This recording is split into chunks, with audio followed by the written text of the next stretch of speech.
This is the Business Growth Hacks Podcast, presented by Beefy Marketing. Here's your host, Andrew Brockenbush.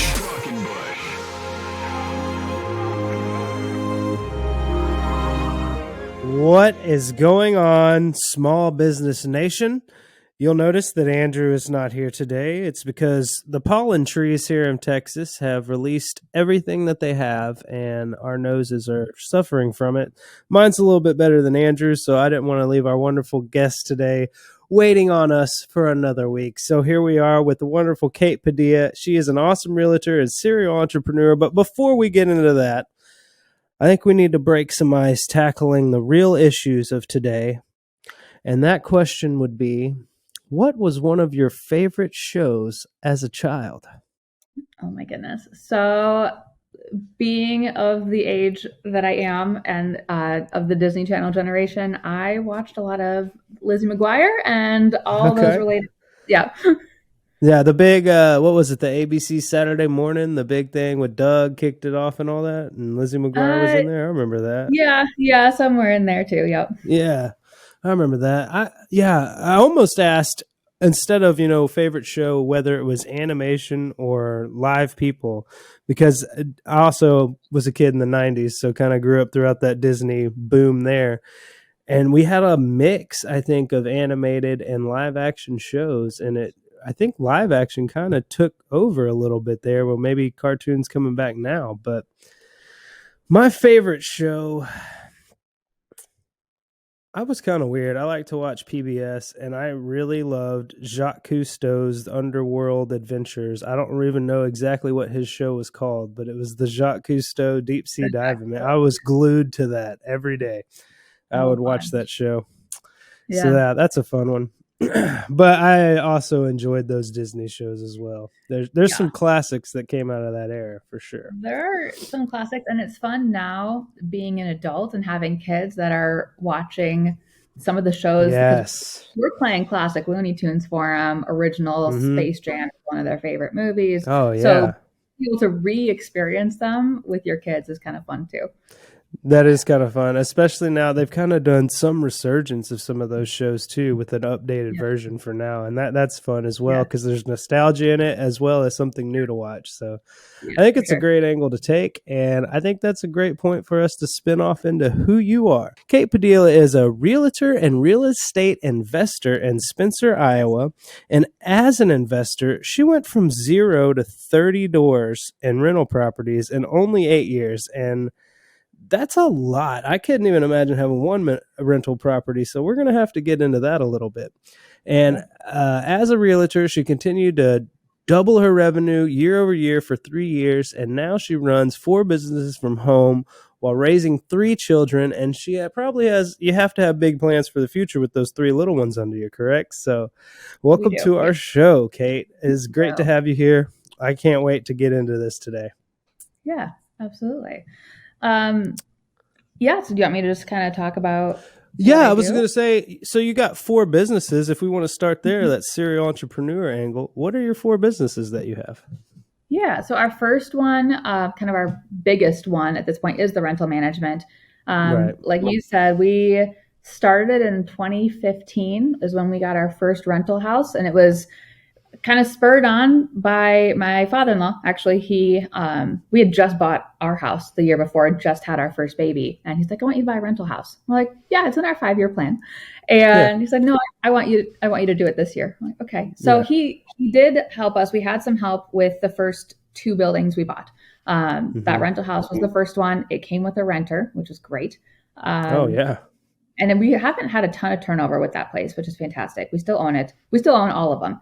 A couple months later, I'm working as a writer for our local newspaper, and my husband calls me, and he's a contractor, and he's like, or he was just a carpenter for somebody else then. He's like, so there's this building, and it's 10 units, and it needs a ton of work, but it's super cheap. I'm like, I'm going to stop you right there. Where is the station headed? And turns out we went and saw it. It didn't need any work. It was already fully rented. We went to his dad again, and we said, can we borrow money for down payment, for this building? Told him about it. He said, well, let's just pay cash. So we did. So then that was the first 11 units for us. And we stayed there for 3 years. And then a couple years later, I thought, let's increase by like 6, right? 50%. That's a good number. Right, 6 units, that's doable. And that next year we bought a fourplex. We leveraged. So we have never brought cash to a table. We leveraged equity in the buildings we own in order to buy new buildings. So yes, so we were able to leverage the 10plex that on paper we owned outright in order to put the down payment on this fourplex. And then all of his family also bought property in our area. So we went that year from 10 to 48. And that was a large year for us to go through that much and just process all of that. Since then, we have bought the building we're in right now, which is kind of under construction here, but it's 4 apartments and then a commercial space. And we are under contract now as well to buy another fourplex that we will rebuild. Nice. So keep it going. Yeah. I love something that you said in there. The thing that you said in there that really caught my attention was we didn't use money. We used equity. And for Small Business Nation out there, we have these small business owners where I think that's something that might appeal to them. Can you lean into that a little bit more and talk about that process on how you were able to use that equity to leverage and not have to use cash to buy those other buildings? Yeah. So the formula itself, I don't know, to be honest. That's kind of what the bank does. But whenever we look at another building to buy, my first call is always to our banker. And we have the same banker for all of our properties. We have really developed a good relationship with them. I use them also for loans on my real estate side. But for our real estate investment side, I call this guy and I ask, hey, we're looking at this. Here's how we'd like to do it. Can we buy this building? And he will look at what we own. I put together a personal financial statement for him every year so that he kind of knows our finances almost better than I do. And he'll look at our situation and say, yes. Or in one case, we were looking at 2 buildings. We didn't end up doing it. But I asked him, I was like, can we do both of these? And he said, can you? Sure. Should you? Probably not. Should you? Like, okay. Right. Yeah.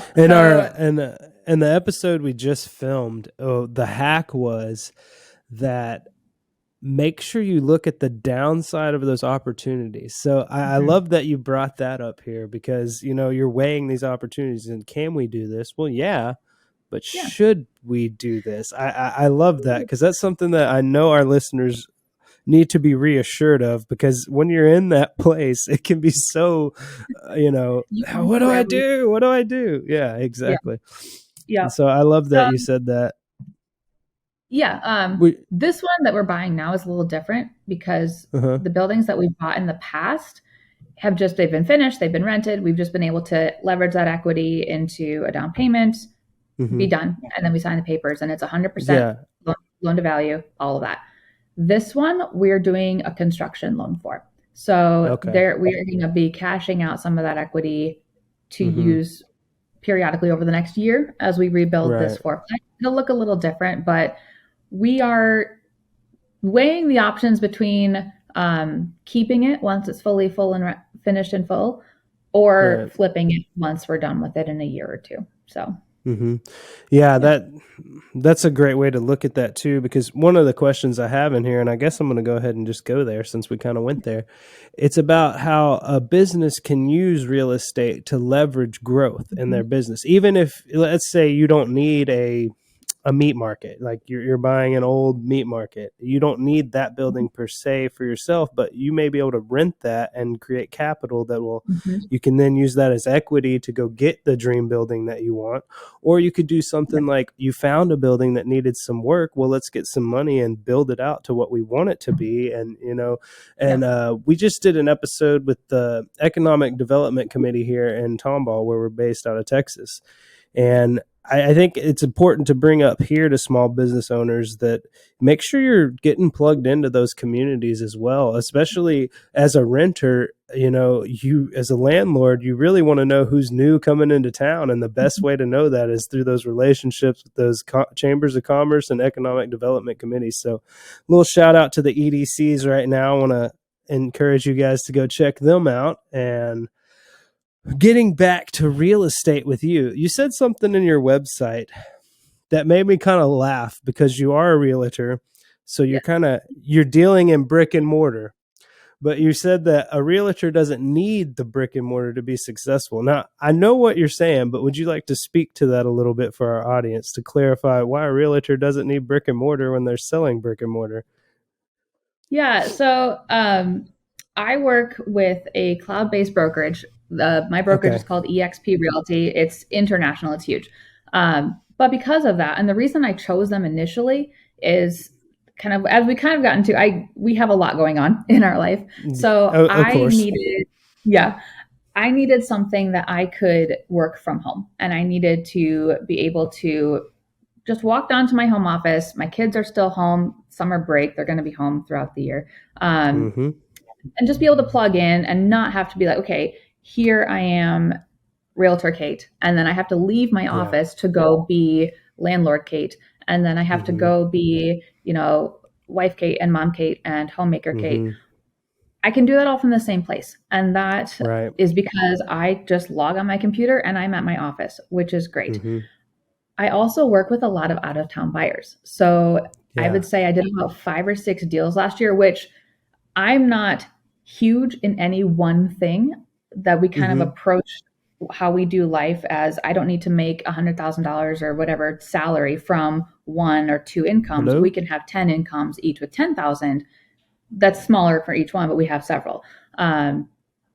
So when I work with out of town buyers, we do a lot of Zoom calls. We do everything is digital signature. Right. A lot of buyers I met at closing day last year. And I've got one now, we're closing next month. I have not met them. I haven't frankly seen the house yet. They used to own it. So we're able to do a lot of deals online. Yeah, no, I think that's great. And the thing that you mentioned in there, I think is important for our audience is it kind of depends on your needs as a person and entrepreneur. Like, what do you need in your life? Do you need to be at home around your kids? That could be a great reason to start a business or work in a business. But I love how you're like, am I work Kate? Am I mom Kate? Which Kate am I being today? And working from home for me some days, because I have kids as well, it's really nice to be able to just fly my computer open and help them catch the bugs or whatever over there, and then come back to the computer and I'm still there. We're together. I've got interaction with my kiddo, but I'm also still getting stuff done. So it's nice. And you don't have to have the place to meet if you don't need a place to meet. There's plenty of places out here for us to have meetings and like you said, you're meeting people at closings. And I think that's a testament to technology and where we come. And I so appreciate you for saying that you wanted to work from home for your benefit and your family, and it wasn't COVID that drove you to home, because a lot of times on this show we're hearing that COVID is the catalyst for this online thing, and how I'm glad that it got us all on the same page with the technology that we can use and we can do stuff from home. I think it's important to note that we got to make sure that we're hitting our needs and our company's needs. And I love that you're able to do that. That's great, because typically the place that you're going to be showing, you could go meet the person there as well. So that's awesome. For sure. Yeah. And I did get licensed during COVID, so that was all happening. But when I started looking at my license and going through that process and thinking of the broker that I wanted to join, I knew from the start that I wanted to be flexible in that way. So it wasn't necessarily COVID, but it just happened at the same time. Yeah. I just like that that's been such a black flag in all the podcast episodes or every business thing that we talked about. But I think it just goes to show how hard we took a hit on that one. And we're just now starting to get back to some normalcy, if you will, In certain parts of the country, for sure. Yeah. Mm-hmm. All right. So we kind of got into this a little bit about being a parent and entrepreneur, and working from home is one of those ways that you find that balance. Is there another way that you found that? For me, I'm really curious about this. How do you manage that mom versus entrepreneurial, how do you manage those two roles? So it's not always as easy, because my kids are 8, 3, and 9 months. So 9 months. Wow.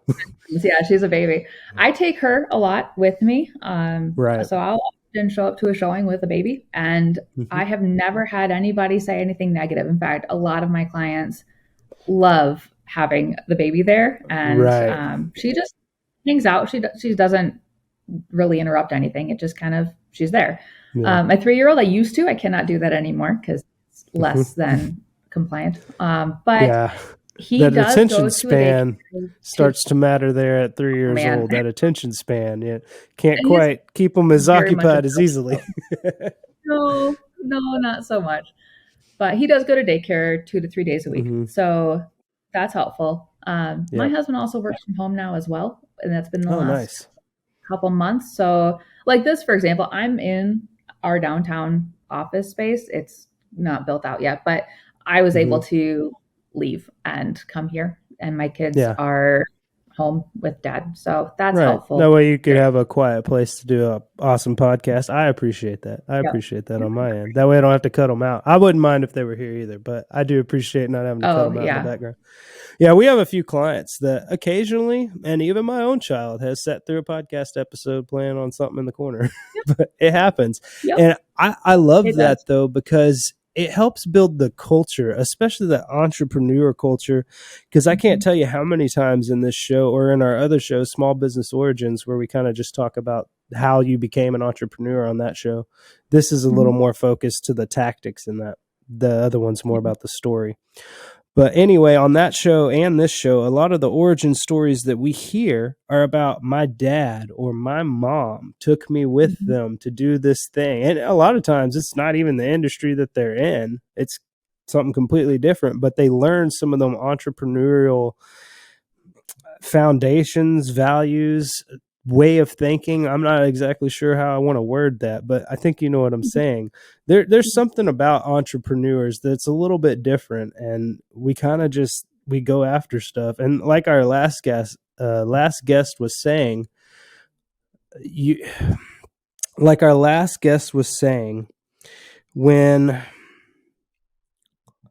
when you're faced with an opportunity, you got to look at that downside, because it could cost you something in your business and in your entrepreneurial. And as an entrepreneur, we always want to go for gold. We have that mindset of nothing is impossible for us. And, you want to freeze the sun? Well, sure, we'll get some ice and we'll figure it out. I'll get a big ladder. We'll do it. I don't know how, but yeah, we'll do it. And as entrepreneurs, we often have that mindset, but it's important for us to realize that we're also capable of not hitting those marks, or there may be bad, just mistactical things that we can do. And so I love what you're bringing to the table here. You're talking about how, I had these ideas in mind from before I started doing this of how I wanted it to look, and then you created that. And I think that's wonderful.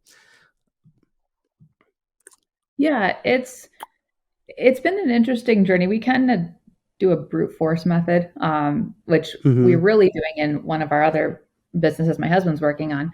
But we don't give up on things. We don't start something huge and then back away from it. But at the same time, I'm not trying to be this super high producing agent right now, because that's not in line with what my life looks like.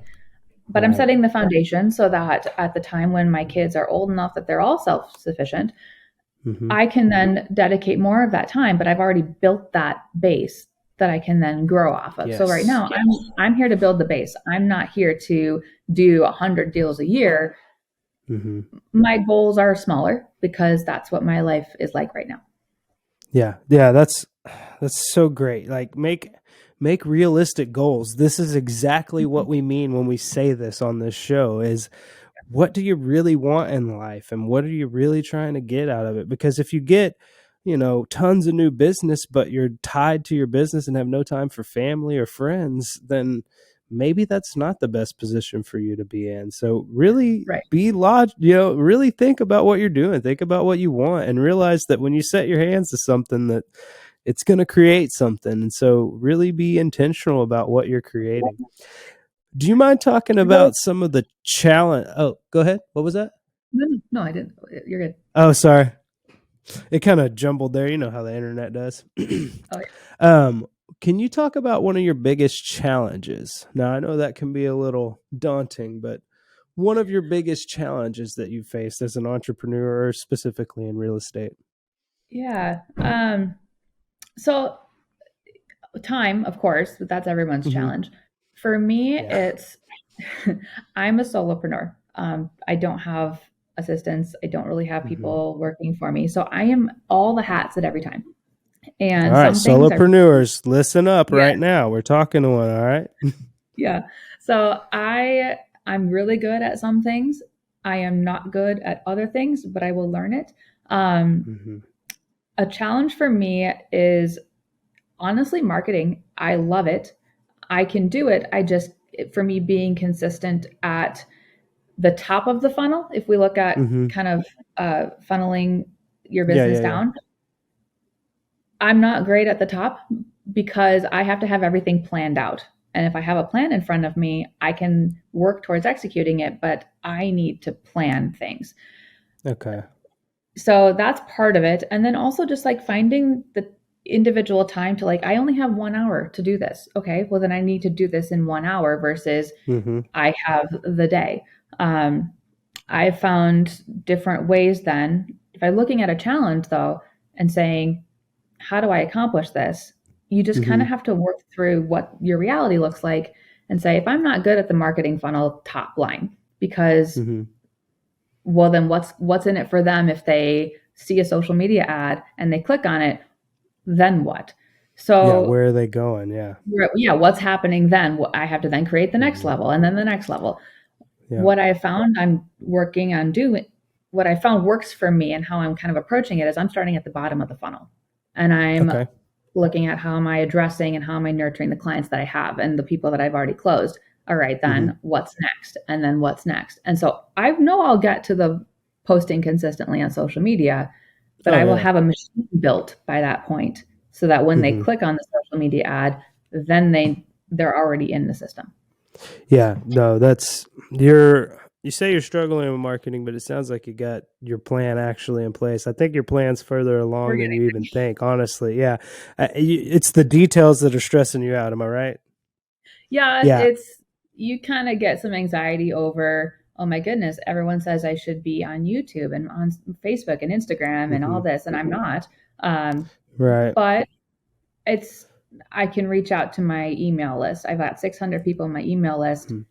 How did they get there and how can I help them? Well, and just to encourage you and any other solopreneurs out there that are listening right now, that you can't do more than you can do, and you only need to do let me rephrase that. You only need to post in social where your people are. Does that make sense? If you don't have a demographic that's on YouTube, I wouldn't worry about it at the moment. Is it something to grow into? Yes. Is it where you start? No. Yeah. So I think you have a better idea of where you are than you really think you do. And it sounds like you're creating that plan and working backwards. There's nothing wrong with that. A lot of times in creating calls to action, that's where we start. What do we want to have happen? All right, let's work backwards from there. How do we lead them down this path? And that's all a funnel really is. If they do this, how do I convince them to get the sale? And so that's really all your funnel building is. If X happens, then Y. That's really all you're setting up. And you can automate stuff like that to where, when this client comes in and, they book an appointment for a viewing, when that happens, you can have that automatically send it into your funnels to where now they're getting an automated email that says, hey, saw you booked an appointment. That's great. If you'd like to book another one, here's some other properties we have, just throw a couple things out. When you have an appointment and you've sent out an email and let's say there's no reply on that email, we could set automations in that funnel to where, hey, I noticed that you didn't respond to anything. Did you find another house, or would you like to look at some of these, or you want to talk about that one again? The details, you can work on that stuff and shop that stuff out. But if you have those big frameworks in place, don't stress so much about the details. Start doing something, and when it doesn't convert the way you want it to, then you make a change. Does that make sense? I wouldn't stress too much about it. I think you have a better idea than you think you do, honestly. And yeah, marketing is everybody's struggle, because what worked today may not work tomorrow. What works for guy John over here doesn't work for Kate over there. You and I are not marketed to the same way. We're just not, because we have different interests and different. Now we have similarities. There's probably some crossover where I can market to both of us the same way. Parents, we have that in common. So there's some common ground where we can market to different people with the same content. But it's really being intentional, and it sounds like you are intentional, and that's where you want to be. You want to be very intentional about what you're doing, because if you're just gathering leads, like in the last episode we recorded, we were talking about doing these experiential marketing events, setting up a booth at an event or store or somewhere. And yes, this is great, but if I met 1,000 people today, I got 1,000 emails, but I didn't send them anything, it was a complete waste of my time. And so, it sounds like you have the hard part down, which is being intentional. That's really the hardest part, is being intentional. And so I just encourage you, continue doing what you're doing, build out your funnels and try some stuff. For a long time, we were afraid to post stuff on social because, I look funnier. I don't like the way the hair is poking out of my hat right there, so I'm not going to put this online. And now it's like, the content is more important than how I feel about how I look. The things that we're telling business owners, this stuff needs to get out there. Over 50% of small businesses fail, and that's terrible.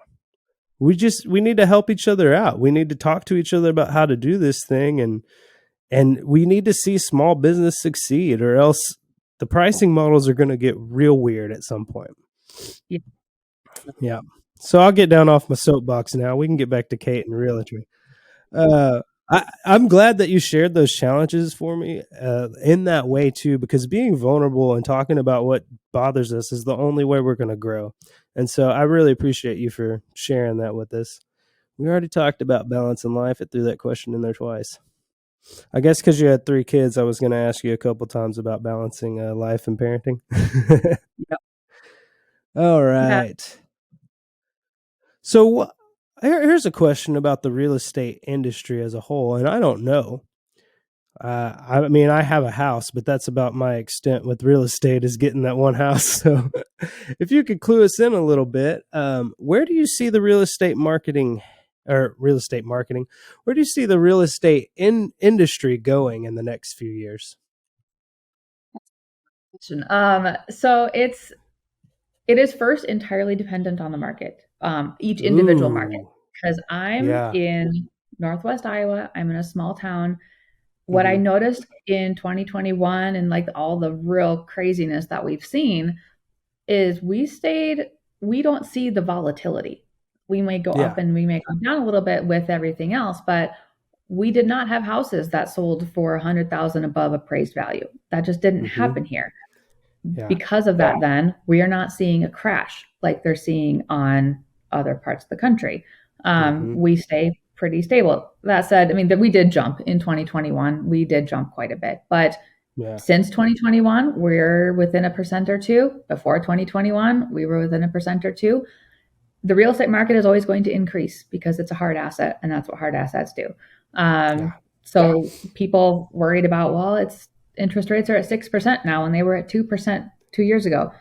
True, but 2% is not a thing that happens. That's just, put that out of your mind. Say that one more time for everybody in the back, please. 2% interest rate just doesn't happen. Just forget about it. It's not going to get there.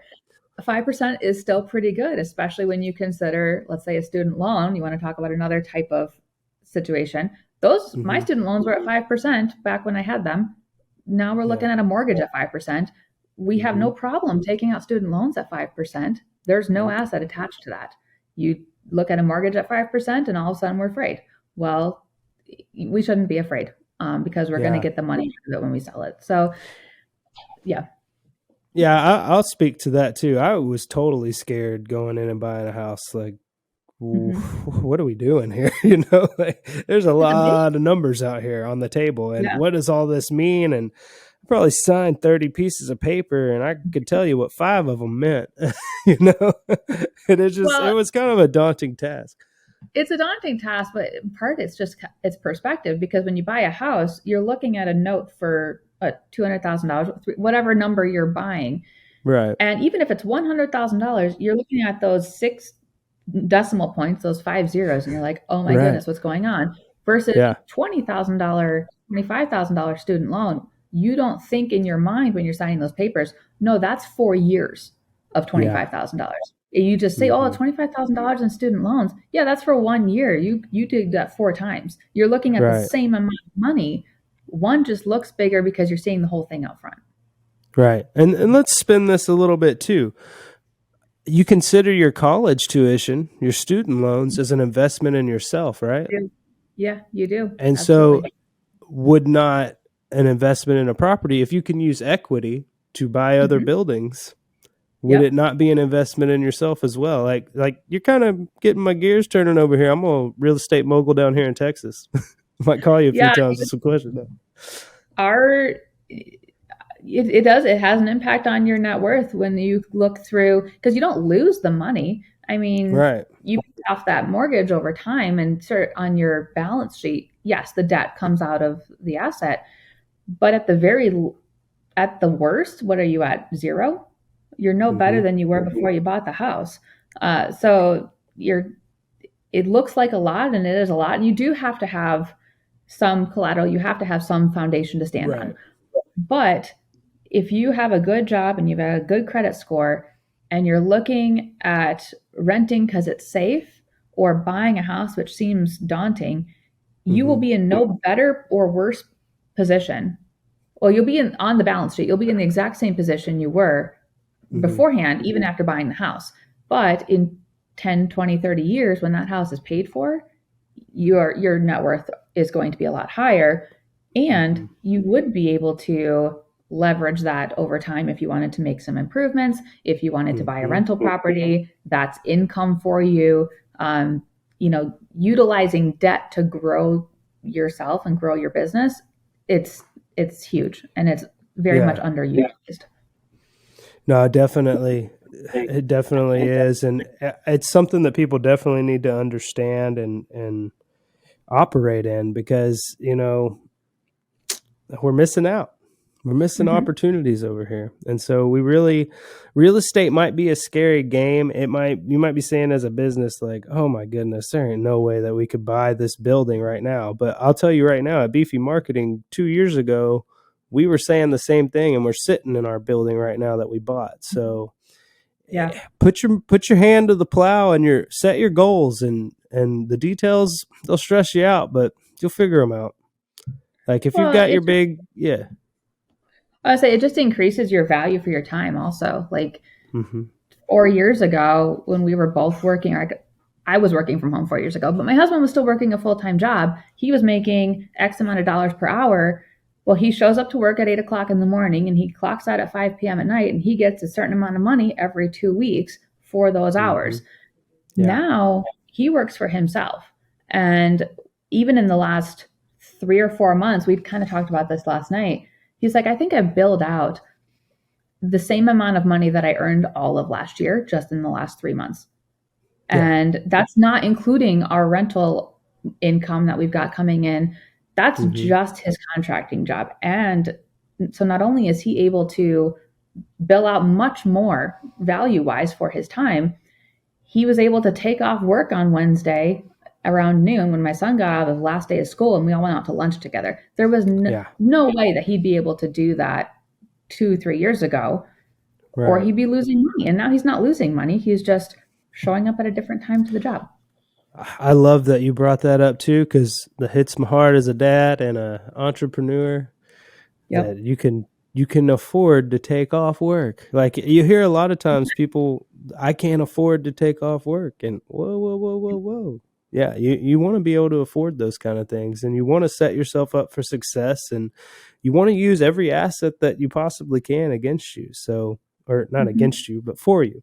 Yes. That's just great. I think I got to ask here if you got one hack, just one thing that you would leave with business owners that was beneficial for you or may apply to real estate, or just what do you want to leave our listeners with here? I'm going to roll this sound effect and then you give it to us. Here it comes. Hacks!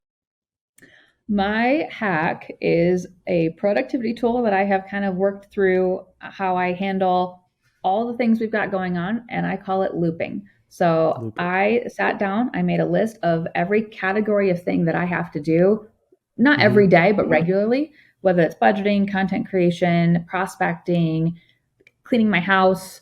I also include something that just makes me happy, brings me joy in there so that I can continue to do that too. That's And also important. yes, very important to do that. So I've got 10 things on my list and I try to get about 5 done a day. And I just loop through them for about an hour. If I spend an hour cleaning my house, that's better than nothing. But I'm regularly getting to these things. I'm not overthinking it. And if I get a text from a tenant that they need something, I don't have to drop whatever I'm doing. I can put it on the task list for my general tasks loop. So I just loop through my life and through my day. And I know I have to get these 5 things done today, or, I'll put on till tomorrow if they don't get finished. Yeah. Yeah, that's awesome. I think that's pretty much how I operate too. I have an ongoing list of things, and some of them they're cyclic, they happen once a week or so. So yeah, I need to work on this and I need to get it done by this day. But I find that if I spend 30 minutes, like before this podcast recording, I had about 15 minutes and I was just going to sit here and play on my phone and twiddle my thumbs. But I also, full disclosure, am tired, don't feel very good, and I'm ready to go home. So I'm leaving at noon today. So I was trying to wrap up a couple other things in that time so that when we're done here, I can go home. And it's just maximizing that time. It's making sure that you're using your time to the best of your ability. But I find that if I even spend that 15 minutes that I just spent on that task, even though it's not done, it's 15 minutes further along than it was 15 minutes ago. Yep. And it will only take me about 2 minutes when I finish this to get done with that. And then I can go on home. I don't have to go to lunch and come back today. So it's going to be nice. And I can afford to do that because I love that you mentioned time in there. My uncle used to tell me something growing up. Man, I got a lot of uncles, so I got a lot of quotes. But one of my uncles used to say growing up, they're not making any more land. And I will add to that, they're not making any more time either. And the clock keeps running regardless of what we do. So it's very important that we're intentional about what we're doing during that clock running time and making sure that we're adding something in there for our joy. That's I'm glad you said that too, because I'm kind of working on a book right now. And the first chapter is kind of about seeking joy or something else will find you. So you gotta seek out some joy too. It can't be all work no play make John dull boy, right? So we gotta have some fun. For sure. Yep. Well, awesome. Thank you so much for giving us the time today, Kate. Real estate is such a scary world for me to explore, but it's not that scary after all. Thank you for letting me know that. Is there anything else you'd like to leave with our listeners before we get out of here? I think one thing that kind of changed and started us on this journey is I read a book and I kind of clued in that money is the absolute, you can do anything for money. Money is the most available resource out there. You can trade everything for it, including your time. And most people do. When you talk about they don't make more time, well, you can trade your time for money, or you can choose to trade other things for money, like leverage, like whatever. You can always get more money. Yep. I love that. You can always find money somewhere. As a business owner today, I think today's hack was great. It's a good productivity tool. But what I want to leave you with out there, small business nation, take time for yourself and your family. Don't build a business all the way up to realize that you have no family or friends left around you. Make sure you take that me time, take that family time, and make sure that you're not just running circles around your business and building something that really isn't going to pay off for you. Like look at the downside of the angles. All right, Small Business Nation. It's been great. Kate, thank you so much for coming on. We've had some thought reflecting today. I think we've got some things to think about as business owners, and maybe we're going to have to go invest in some real estate. But before we get out of here, I wouldn't be doing my due diligence, Kate, if I didn't give you the opportunity to tell our guests if she said something that sparked with you today, you want to further a conversation with Kate, how would our listeners go about doing that? So my website is katepadilla.com. On Instagram, I am Kate M. Padilla. Those are probably the two biggest places. Facebook, I kind of do keep for family and stuff, although I do have Kate Padilla EXP is the page on there as well. But my website and my Instagram are probably the biggest two. Awesome. So there you have it. Hit her up on her website or Instagram, katepadilla.com. Is that correct? katepadilla.com and Kate M. Padilla for Instagram. There it is. All right. Well, that's been another week, Small Business Nation. Make sure you go out there and leave us a review if you like what you're hearing on this show. They really help with the algorithms and will help us get found by more Small Business Nationers out there. So we will see you guys next week. Thank you all for listening, subscribing. We love you. Crush it in your businesses this week. Thank you for listening to another episode of the Business Growth Hacks Podcast. Be sure to subscribe wherever you get your podcasts so you never miss an episode. To get more marketing tips and tricks, follow Beefy Marketing on Facebook, Instagram, and YouTube at Beefy Marketing. And to take your business to the next level, check out our website at www.beefymarketing.com.